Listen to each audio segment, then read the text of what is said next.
Good afternoon, everyone, and thank you so much for joining us. I'm Michaela Julian, Director of Marketing here at NetLogic. And before I hand things over to our team, I just want to take a minute here to talk about why we created this series in the first place. The reality is AI is absolutely everywhere right now. It's being discussed in boardrooms, businesses are trying it, employees are using it, and vendors are adding it to just about every single product on the market. But despite all of that activity, we're still seeing a pretty significant gap between AI adoption and AI understanding. A lot of organizations are using AI before they've fully answered some really important questions. What does it actually create value for? What risks should we be thinking about? How do we prepare our people, processes, and data? And how do we turn all of this into meaningful business outcomes? So that's really why we're here today. This first session is not about teaching you how to use a specific AI tool. This is not a product demo, and it's definitely not another AI is changing the world presentation. This session is all about helping our leaders understand how to lead their businesses in the age of AI, because before you build strategy, invest in a budget, create policies, or deploy this technology, you need clarity. You need to understand what actually matters. Over the course of this series, we'll move from understanding AI to preparing for AI to turning readiness into measurable business impact with road mapping. But it all starts here. So with that, let's get started. Kyle, it's all you. Thank you, Michaela. And as she mentioned, this is a series of events that we'll be hosting. This first one is focused around making sure that leaders have the information that they need to make decisions around their organization's use with AI. We're going to spend our next session talking about how to get your organization ready to deploy and implement AI. Then we're going to talk about how you can scale AI to get maximum value out of your investments there. And as you've probably noticed, the AI conversation has changed very dramatically in a very short period of time, right? Not too long ago, leaders were asking if they should use AI. Today, we find that they're asking, how do we use it right? And tomorrow, those questions are going to evolve into how does AI change the way our business operates and competes? The organizations that gain advantage won't necessarily be the ones that move first. They'll be the ones that iterate and adapt the best. And that's why these conversations matter. We'll talk about organizational AI profiles. I'm going to ask you to do a quick pulse check and think about which one of these profiles describes your organization. For example, you might still be a skeptic, or maybe you're sitting on the fence waiting to see how things play out for other organizations that invest in AI sooner. Maybe you're already starting to tinker with AI tools to see how they work for you. In other cases, we probably have some folks on the call whose teams are already using AI to help them do their work, but that's individual productivity, individual use that, is probably somewhere on a spectrum of not adding much value to them to being really helpful, but maybe only for that individual. Then there's teams that are starting to operationalize AI, building it into their workflows and processes. Or you might be one of a small but growing group of organizations that are really leaning in and scaling AI throughout the organization. And there's no real wrong answer here as long as it's an honest one. You can't really chart a course if you're not sure where you are. And so the goal isn't necessarily to become a scaler tomorrow, or even ever. It may not be right for your organization, but the goal is to know where we are today so we can take the right next step for where we need to get to be. AI maturity is not a race, it's a progression. But it's complicated by a lot of uncertainty and a lot of risk. AI can feel very overwhelming. If you feel overwhelmed, don't feel bad, you're not alone. You're probably getting bombarded with information. Every vendor claims that they have the best solution in the market. Every platform promises a long roadmap of shiny new features.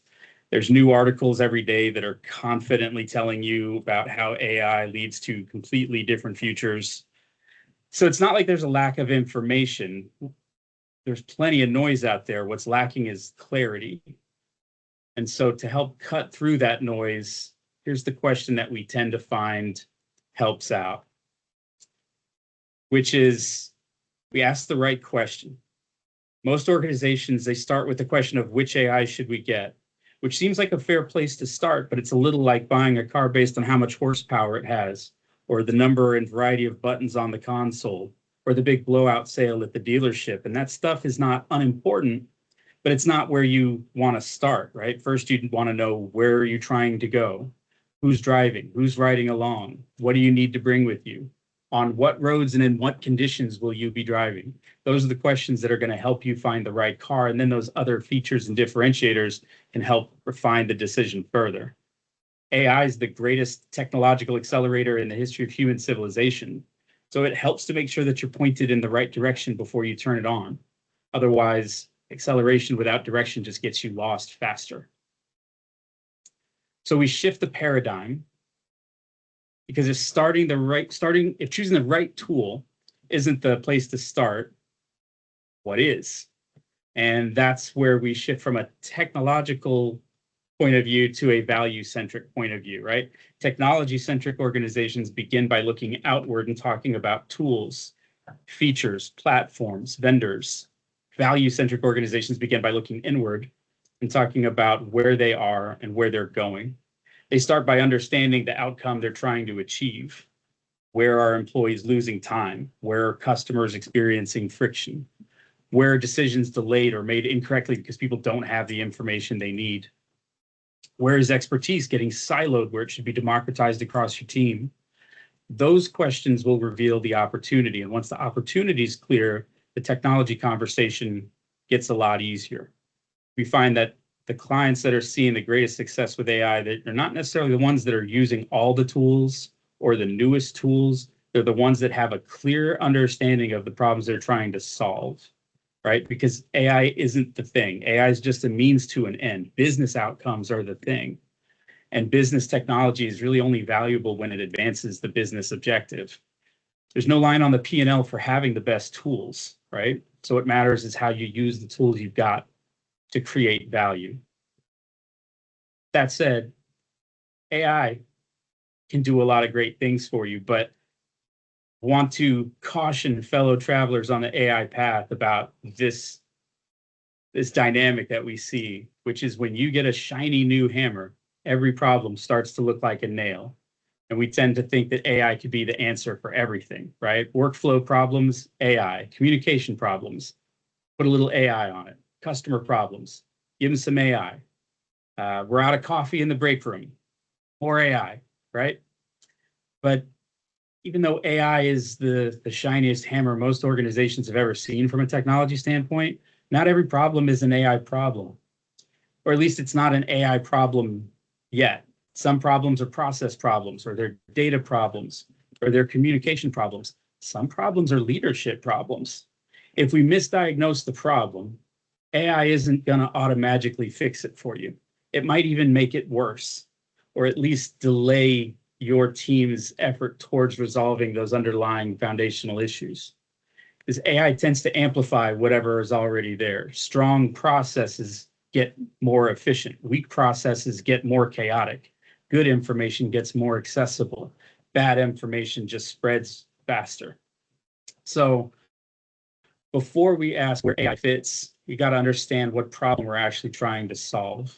And so the key here isn't really technical acumen, it's organizational self-awareness, and that's where your leadership really matters.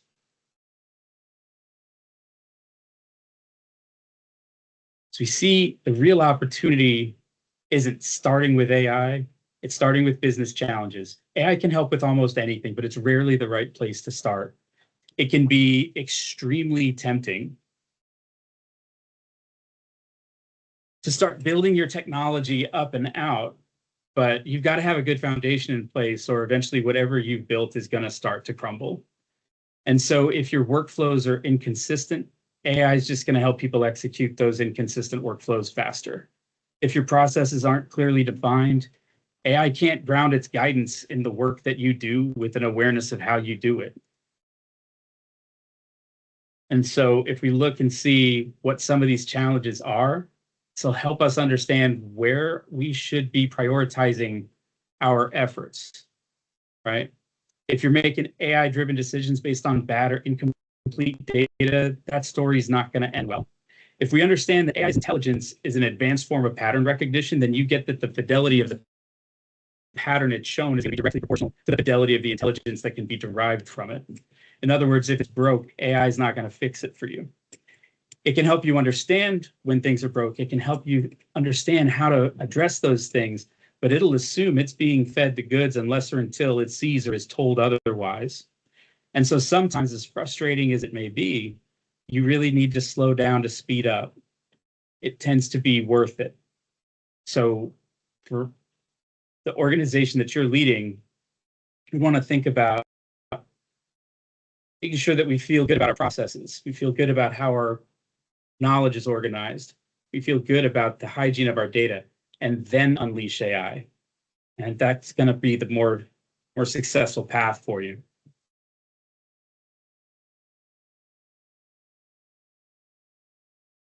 Because the jury is in that AI works. AI is valuable.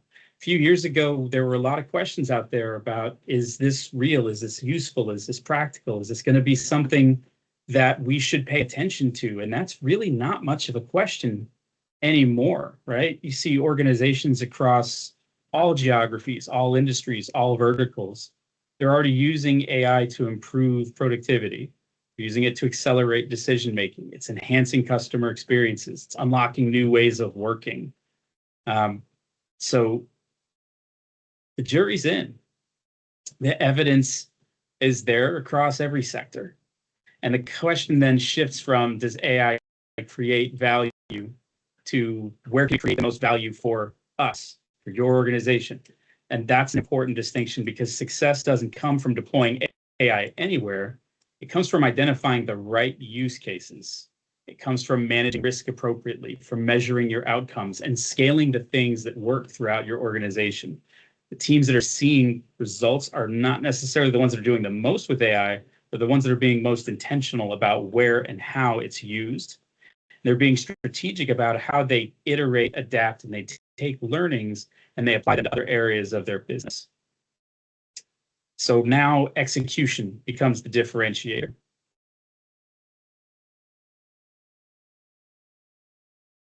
And as much as we've stressed the importance of strategy over technology, it does help to understand some of the basics, because there are many flavors of AI, and different tools will gonna have different value for different organizations.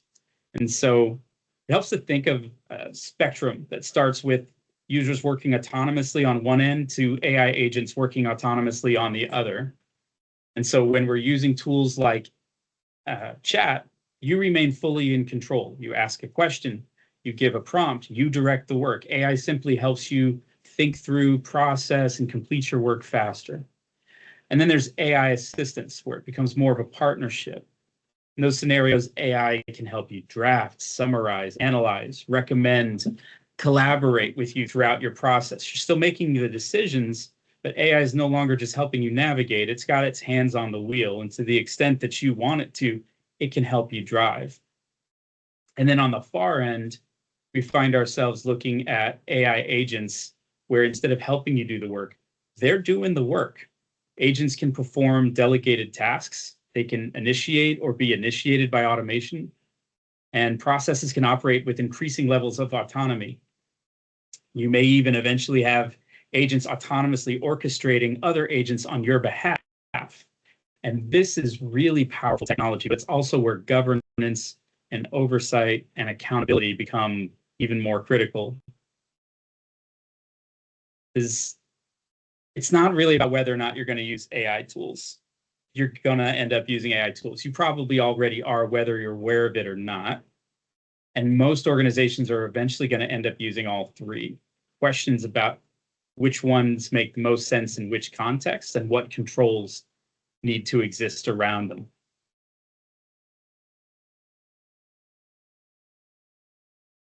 At first, people tend to think of AI at its most basic as the chat experience. And you might hear the term a search engine on steroids. What happens is they ask a short question and they get a generic answer. And then they conclude, well, AI is not very smart. It didn't really give me the answer I was expecting to get. But AI doesn't work best when it has the least information. It works best when it has the most relevant context, right? So imagine walking into a meeting and just saying, what should we do? Without explaining your work, your customers, your budget, your challenges. your skills, your work preference, or what you're even trying to accomplish. Nobody in that room, nor the smartest computer in the world, are going to be able to give you a good answer. Better inputs give you better outputs. If you had a black belt with a butter knife over here and a white belt with a katana over here, the black belt's still going to get my money, right? Got to know how to use the tools well to get benefit out of them. And so earlier we talked about the importance of direction before acceleration, and it's context that gives AI its direction. Without context, AI is just guessing, right? Best technology we've ever had, but it's still just guessing. With context, AI can become remarkably effective. So if you're asking, is AI smart? The answer is AI is very, very, very smart, and it's getting smarter all the time. Questions usually about whether you've given it enough context to be useful for you. And so the context matters more than the construct. For those of us who have, played with AI tools before in a chat experience where you're prompting it for information and it's just not quite giving you what you're looking for, and you end up having this kind of back and forth to clarify what it is you're trying to get and how it is you'd like to receive it, the AI is doing its best job, but it's learning how to give it that context more effectively, more efficiently. That often makes the difference between people who find AI to be a helpful but somewhat frustrating experience to people who find it to be just a massive productivity gain that they enjoy using. And so this is where enterprise AI becomes really interesting, because there's consumer AI tools that you're probably familiar with. Consumer AI tools will know what you tell them, right? You can give them some context, but AI enterprise knows whatever you want it to, whatever you allow it to see from within your organization. It will know your role, your company. It'll know your documents. It'll know your meetings, your processes, your knowledge. It'll know what your expertise is and your working habits are. AI at that point isn't operating in a vacuum. It's responding with organizational context. And that's when generic answers start to become genuinely useful business insights. But it's also where business leaders start asking the admittedly reasonable question of, if these AI tools are so great, why not just use the consumer tools that my team is already talking about and has on their phones, and just give them, like really good prompts. Just prompt them really well, and then we're fine. It'll have the context it needs. But the thing is that businesses need more than just answers. They also need security. They need governance. They need to be able to sleep at night, not worrying about whether they've just accidentally trained a public AI model on their customer directory or their top secret IP. Because when you're making decisions for a business, minimizing costs isn't the only consideration. And you don't need a business degree to figure out that free stuff costs less than paid subscriptions, but what saves the most dollars doesn't always make the most sense. And the cheapest option here, right? It's also the option that introduces the most risk. It creates the most governance challenges, and it provides the least relevant business context. And that's why organizations should be evaluating AI differently than consumers do. Consumer AI can know a lot, and you can prompt it very well, and it can do an even better job. But business AI knows your business, and it protects your business. And that's valuable. That's worth paying for. And so as we work with clients to develop these solutions, consumer AI comes up. We sometimes see consumer AI in use, but it's not the right solution to scale around. And so that brings up the question of what is? And here, this is also a conversation that's evolving, right? If we know that we want to have AI in our organization, we know that consumer AI is not the solution, and we've thought it through and we know what's going to provide meaningful business value, the question tends to be, well, which AI should we use? And there's a lot of debate about there around which AI model is the best. And as AI evolves, it becomes clearer and clearer that that's not really the question we should be asking, because the reality is they're all pretty good and they're all getting better. And any evolutionary leaps made by this one over here are going to be, they're going to be figured out in the next update from that one over there. So the real differentiators tend to be where the AI runs. what information it can access, how it's governed, and how it can integrate into the work that your team's already doing. And that's the shift that's happening right now, is people are figuring out that the model answers questions, but it's the platform that really delivers the outcomes. Models are becoming commodities, whereas platforms become the differentiators. And so when we know that the models are becoming increasingly interchangeable, it changes how we evaluate AI.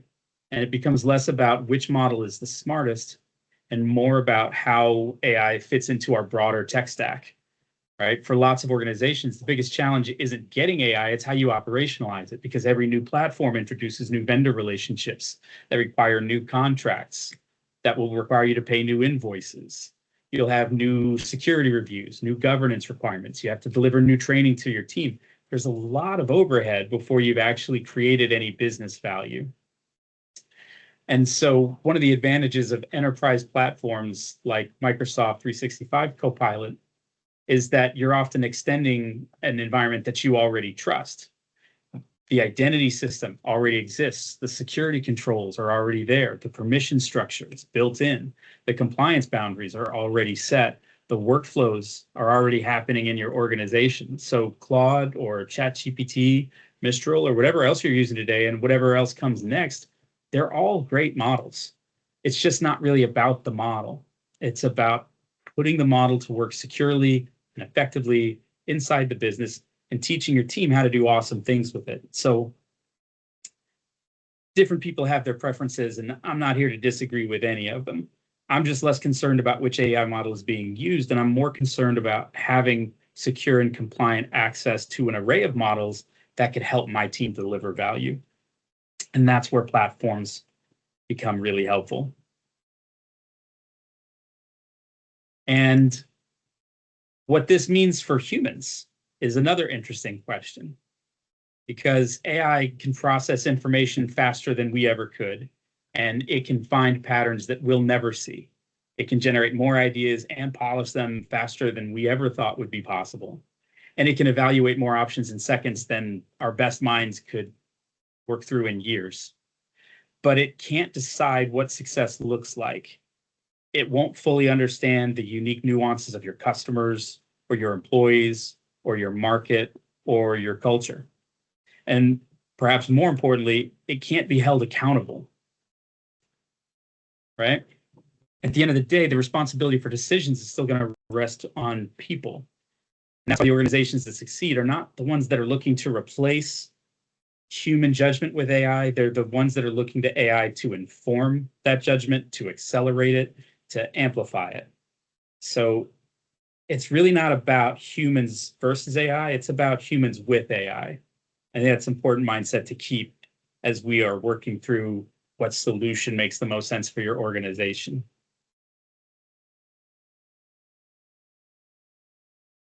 And most of what we've talked about so far has been theoretical. So let's take a moment and make this a bit more practical and think about what does a day in the AI-powered life look like?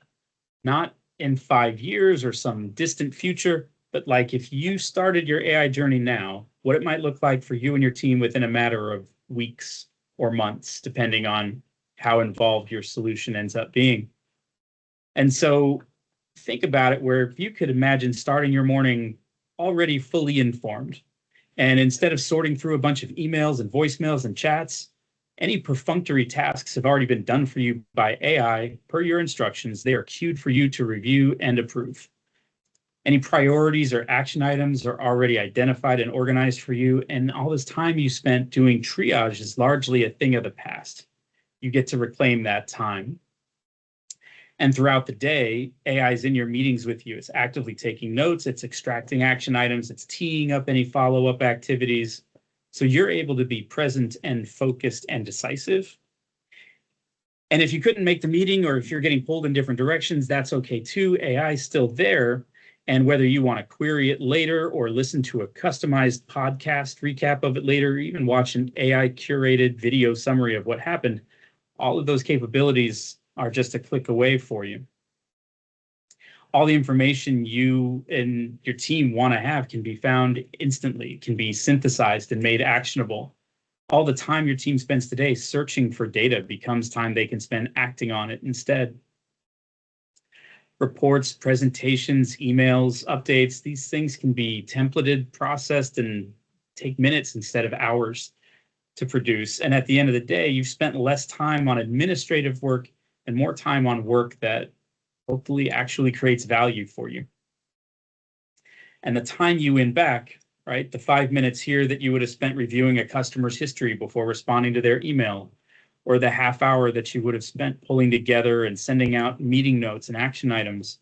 All that time isn't just for company, it's also for you, it's for us. We get to give that time back to ourselves and our friends and our families. And so what we also see is where organizations have effectively deployed AI, there's a higher degree of employee satisfaction and engagement because there's improved work-life balance.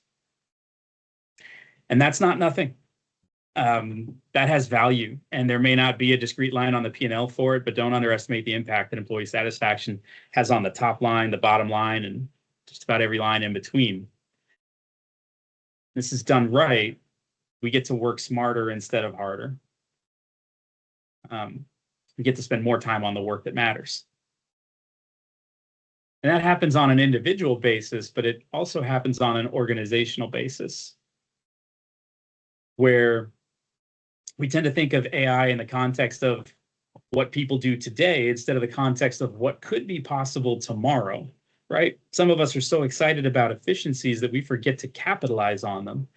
And if you tell me that you can save me and my team an hour a day, you have my interest. But if you tell me I get to reinvest an hour of our time every day in net new value generating activities, now you would have my attention. Right? Labor efficiencies are compelling, but they're not exactly transformational. What could be transformational is how that hour gets invested, right? You could spend it delivering better customer experiences. You could spend it refining your processes and procedures. You could spend it on training and development, spend it on innovation, researching your industry or your competition. You will know what the right answers are for your organization better than we will. We'd love to help you think through it together, because that's where you really get value from AI.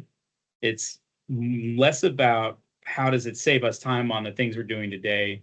And when it's done right, it's more about what does it allow us to do tomorrow that we weren't going to be able to do otherwise. So where you're seeing the greatest value, it's not where you're just eliminating work. It's where you are redirecting effort. You're moving people's time away from manual, repetitive, labor-intensive, and frankly, sometimes soul-crushing administrative tasks. And they're having them work on activities that have more value, intrinsically and extrinsically. And that's when things really take off, because AI doesn't create value in and of itself. It creates value by increasing the impact of your people.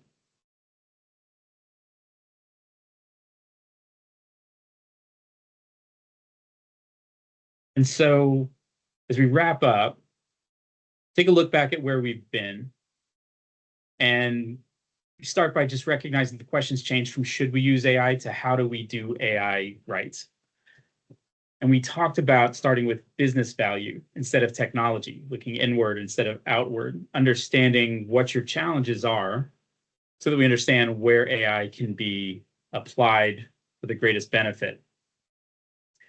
We talked about the importance of fixing and understanding processes before attempting to accelerate them, and the importance of context and governance and security in helping us use AI well. We talked about why human judgment remains essential, right? Regardless of how powerful the technology becomes. Because at the end of the day, the AI is not the strategy. The AI is an enabler of the strategy. AI won't replace strategy. It won't replace leadership. It won't replace accountability. The ones that succeed with AI are not necessarily going to be the ones with the best model. They won't necessarily be the ones that move first. They're going to be the ones that had the best organizational self-awareness, the leadership to envision where and how they could use this awesome new technology to create value, the ability to articulate a vision so clearly that their teams can share it, and the emotional intelligence to lead their teams to make that a reality. The technology can help, but it's still and always going to be the people that make the difference. So That brings us to the next logical question of where do we get started? And that takes us to our next session, because there's definitely some work that needs to get done between the decision to move forward with AI and the day you want to flip the switch and make AI accessible to your team. Today was about understanding it and separating real opportunities from hype. But in our next session, we're going to talk about moving from just understanding AI to being prepared for it. Everybody's excited about AI, but excitement and readiness are not the same thing. And too much of the former can cause you to overlook gaps in the latter. We'll start by looking at how to assess your organization's readiness across people and processes and data and governance. We'll talk about how to identify business goals and use cases that are most likely to create value for you, rather than just lighting up a checklist of features. We'll talk about how organizations can encourage innovation while still maintaining guardrails that they need to manage security and privacy and compliance and risk. And perhaps most importantly, we'll talk about the human side of adoption. Technology change is ultimately people change, and people change is a lot harder than technology enablement. You won't get wherever it is you want to go if your team's not along for the ride, and you should not underestimate how challenging or even intimidating it can be for seasoned professionals to understand, trust, and embrace not just new technology, but new ways of working. It's not a small ask that you'll be making of them, but it's worth it. And when done right, people that have all of that experience and wisdom and institutional knowledge, when they really understand the technology, how it works, how it can be used, what it's capable of, those are usually the people that are going to really help your organization accelerate. And sometimes talk to clients who will say, pilot this with the young ones. They like the technology, they know it well. And every organization's different, but people who've been in your organization for a long time, the seasoned professionals, not only do they have that institutional knowledge, but they are also the people who help drive your culture. They're people who influence change. They're people who, if they are able to make use of AI tools to help them do their work, it's going to be a lot easier to help the rest of your team see what that looks like and emulate it for themselves. And finally, we'll help you think through how to create a roadmap that helps you get from a state of curiosity where you might be today to a state of capability and ultimately impact. And so we hope to see you there. And we thank you for taking the time to talk with us today, and feel free to reach out if we can be of further service to you in the meantime as you start your AI journey. And with that, I'll hand it back to our host, Michaela. Yeah, Kyle, thanks for all that information. It's really super helpful, and we've got some good questions coming in from some of the partners as well. So let's open up the floor. If there are any questions, again, feel free to utilize the Q&A. And if you've got your phone handy, which I know we all do, take that phone out and scan to register for our session that's coming up on July 30th.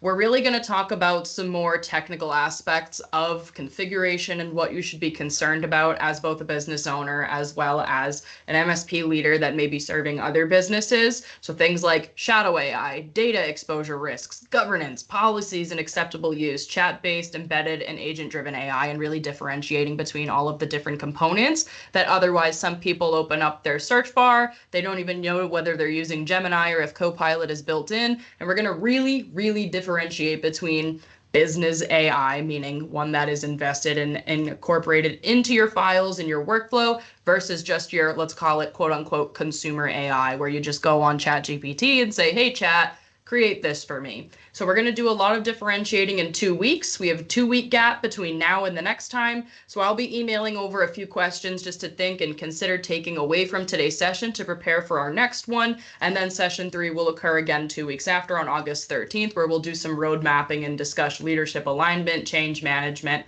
and again, identifying high value AI opportunities that may already be at your fingertips. So if that is all that we have for today and there are no additional questions, Kyle, thank you so much for the wonderful presentation, and everyone, thank you so much for attending today, and we hope to see you in 2 weeks. Have a wonderful rest of your day.